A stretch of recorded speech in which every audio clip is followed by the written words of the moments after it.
Hello history fans, welcome to another episode of Relics and Ruins.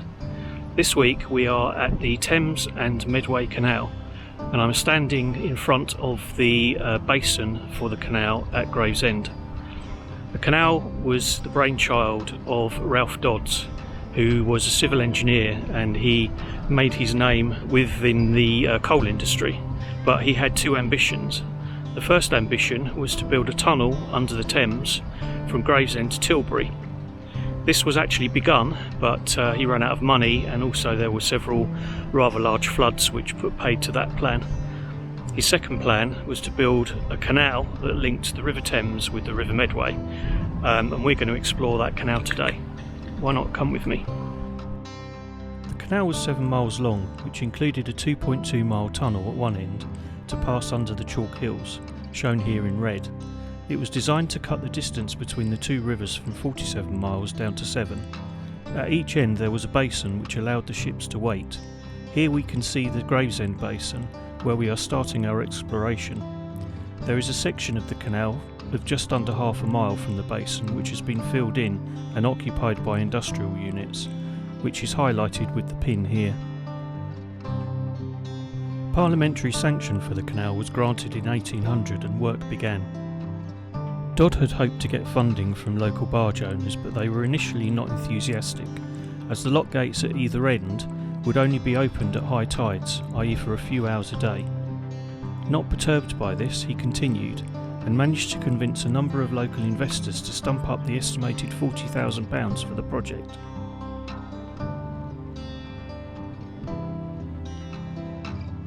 So this is where the canal would have started its life, from the Gravesend Basin.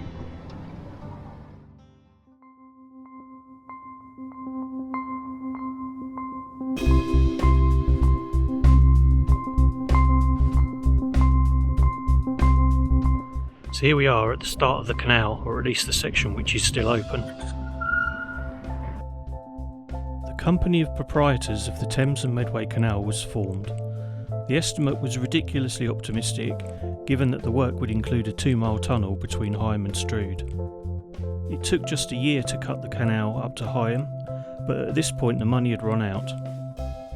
Bills were pushed through Parliament to raise the required capital for the tunnel, and in April 1819 work restarted. By 1824 the tunnel was completed.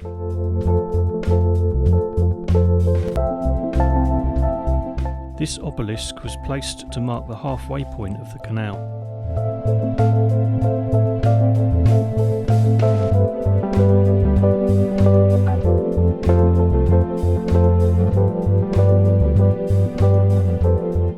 Unfortunately, the canal was never successful and failed to return a profit for the investors. Before long, the railways had taken over from the canals. The company took the decision to build a railway next to the canal. They actually ran the tracks through one side of the canal tunnel on trestles in the water. It was the only example of this form of construction in a tunnel in the country. The new Gravesend and Rochester Railway and Canal Company ran its first train on the 10th of February 1845. A year later the line was bought by South Eastern Railway, who then filled in the tunnel bed.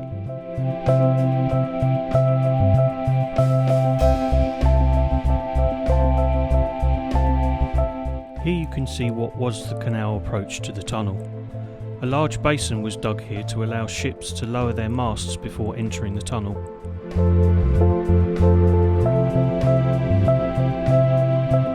This is now the site of Highams train station. The remains of the canal can be seen on the left.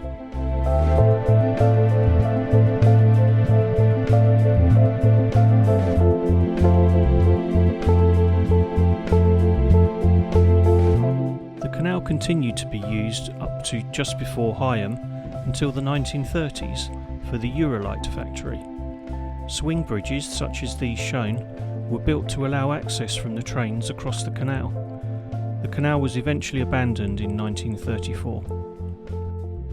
I hope you enjoyed this trip up the Thames and Medway Canal. If you did, a like would be great. Also, why not consider subscribing and hit the notification bell so that you can be made aware of next time I upload a video. Thanks so much for your support. Take care.